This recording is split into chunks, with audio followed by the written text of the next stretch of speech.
So, I can do a whole separate workshop on this, and I would love to at some point with y'all here, as well as any events that we all may come to together at some point.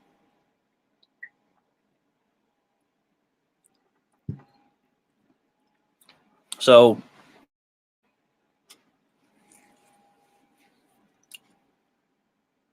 this is the part we lose. The issues I just talked about, we lose on those also because we don't address them. And there's some other issues I'm going to talk about right after this also. But this is where we need to be thinking a lot about as organizers, as political campaigners.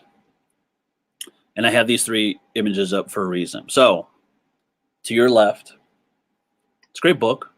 It's a classic text by Thomas Frank, as you can see. What's the Matter with Kansas? It's a seminal text of what happened in Kansas. Kansas, for the longest time, was liberal-ish, kind of New Deal Democrat state. But then there was a turn in Kansas, and Thomas Frank talks about it in his book. And so what Thomas Frank was talking about, that Kansas went from like this liberal populist state to now this current libertarian state, right libertarian state. What happened in Kansas was this. A lot of liberals in Kansas pay no mind to any of the voters outside of Topeka, of Kansas City. They just didn't pay no mind to other rural folks. They just talked to elitists, capitalists. That was going on in Texas, or going on in Kansas. Texas is a separate issue. So that was going on, was that. So, and they didn't want to talk about issues like Social Security. They didn't want to talk about issues like abortion, because those are what's considered third rail issues, and it's called third rail because for those who know about at least like electric transit trains, there's like a little third rail there, and it's electrified. And if you touch it, you essentially you will die. And it's known by folks that Tip O'Neill, who was in Congress, made that term famous. Third rail issues and everything. So Social Security was like a third rail issue in Kansas, and the liberals didn't want to talk about it. But again, what did we just learn? Older folks live in rural areas, so liberals didn't want to talk about Social Security, and they were fed up, and so they went and turned to people like Bob Dole, other folks like Bob Dole, in Kansas, and then we started seeing the fiscal conservatives winning races, and then we started seeing a whole bunch of other conservatives winning, the libertarians winning, to now we have Kansas as a very strong Republican libertarian state now. So the other two states here, the one in the middle is Wisconsin. This is their election results when Scott Walker won governor. Now, For those who may know, Wisconsin's kind of, in some people's mind, this liberal oasis in the Midwest. And that's thanks in large part to Madison, which is like this dark blue county you see right there in that lower part of the state there. If you see on your screen, that's Dane County. Then that lonesome blue county to the east, right across Dane County, that's Milwaukee County. Between those two counties, pretty much makes up the liberal base in Wisconsin.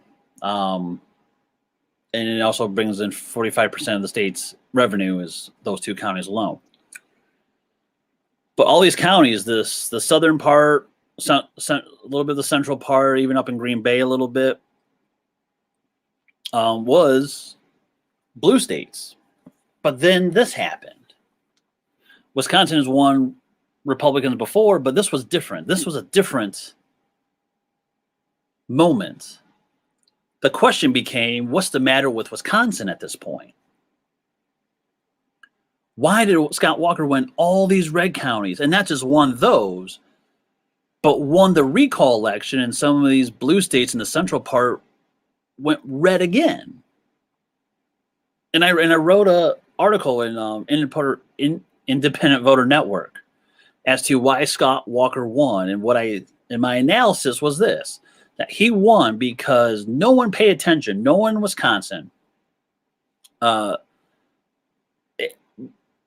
pick your Democrat, Herb Cole, Tom Barrett, the mayor of Milwaukee, Feingold, Russ Feingold, all these Democrats, these progressives that everyone loves, did not pay attention to anyone out in these rural areas whatsoever. They didn't listen to people up in Rice Lake. They didn't listen to people over in Viroqua. They didn't listen to folks in like Muskego. No one. Asquewan. None of them. So Scott Walker held that state for a while and then changed the paradigm in Wisconsin, where we now have a Republican stronghold in the state Senate that does everything possible to maintain what they have. So the last one is Illinois. This is the election results when Bruce Rauner won governor's race. And look at how red that is. Cook County, which is Chicago, and there's that little shelf part up on the northern part of that county there. That's your Evanstons, your Glenviews, your Skokies, up that way. And suburban Cook County. That was the only blue state or blue county in the entire state. Everyone else was red. And this is where it was a problem. Some of us had to think about this. Like, wow. I mean, we've seen red counties before, but there are places that were blue are now red. Rock Island County, blue. DeKalb County, a little bit blue. Rockford. And so, I mean, for those of us who are not liberal, some of us leftists,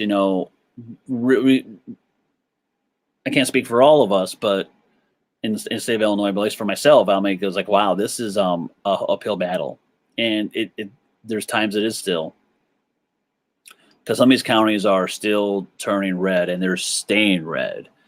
And they're putting money into Republicans to maintain their seats. And even though there's redistricting and all that. So not to belabor this point, but I hope you can see with Kansas, with Wisconsin, Illinois, Michigan, Indiana, parts of New York, Pennsylvania. We have to be pay attention to these things. We have to pay attention, like what happened in Kansas, what happened in Wisconsin, what is going on in Illinois, because it's not just isolated to the Midwest and the Plain states. It's not just there. It's happening in your state right now because no one is listening to rural voters. And that is the problem.